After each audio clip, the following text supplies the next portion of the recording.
let's actually talk about what Australia's needs are, and that is to make sure that we do build a very strong manufacturing sector. And quite frankly, that work was well underway last year to look at what the future of manufacturing was going to be in this country.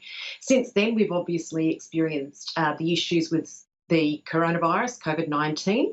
So we will look and relook again at what the options are for us. But let's understand that we actually need to bring businesses with us, we need to bring consumers with us, and they need to get behind the push for a stronger manufacturing sector in Australia. Obviously, government will do its part. We're certainly looking at how we can stimulate through procurement ourselves. That work is underway. But let me be clear, we can't be all things to all people. So we're not going to be able to manufacture everything that we want. What we want to do is be in a position that we are in a good place to manufacture what we need. And that means establishing the right supply chains. Well, the problem with local manufacturing has become, our high wages in Australia. So how do you battle that? How do you offset that? Is subsidies or tax incentives on the table? Well, our discussions last year, and they are continuing now, were clearly along the lines that it's very difficult for us as a high-wage nation to compete on cost. So we need to be looking at how we can compete on value.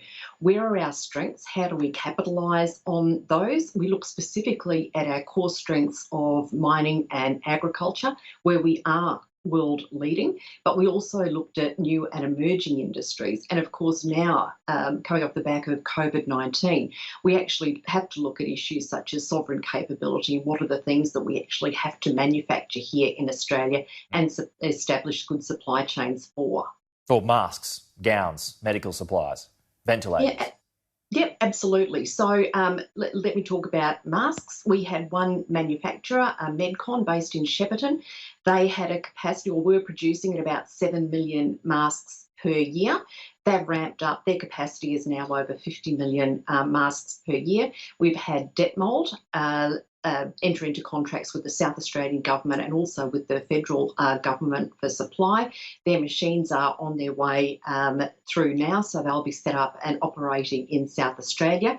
Ventilators, we have entered into an agreement with Grey Innovation and the consortium that they've put together for the supply of ventilators. So we need to address the current needs, and we are doing that. Well, increasing output, particularly when it comes to medical supplies, do you believe that there will be another pandemic? Well, I think that history will show that we have had issues with MERS, with SARS, now with coronavirus. So we should at least be very open and realistic about the possibility that there will be more to come. Yeah, I mean, and in a short space of time, there's been, a couple in the last 15 years, so it stands to reason there will be more. So at the moment, do we have enough to be ready for that, or is that what your plan is now, to be ready for the next one, whenever that happens? Well, it's a bit of both, quite frankly. We were actually as well prepared as we could have been at the time. The important thing was that we ramped up very quickly. So our reaction times were good. We've been able to demonstrate that we do have Australian manufacturing capacity. Yes, there's been some gaps which we've been able to work on. As part of coming out of this crisis, we need to start looking at our preparedness for the future. And that's one of the things that we're already undertaking.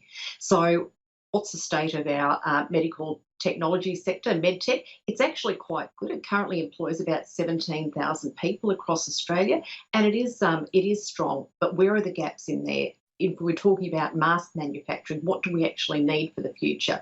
What's our ongoing requirement going to be? And obviously, we're in a peak now. We're not going to need that on a day-to-day basis.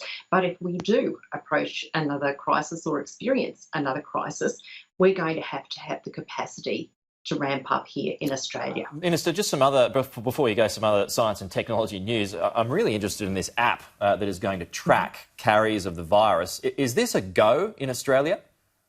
Look, there's been a lot of work done on that. We have looked at models overseas, and the Singapore example is one that we certainly have looked at. Yes, it will be something that we will take most seriously, particularly as we start to come out of the current crisis. So yes.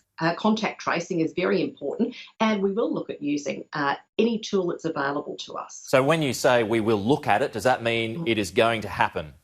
The work's already underway. Yeah. So we're progressing towards that, but it's still a work in progress at this point. Sure. So do you have a time frame? Right. Do you have a time frame?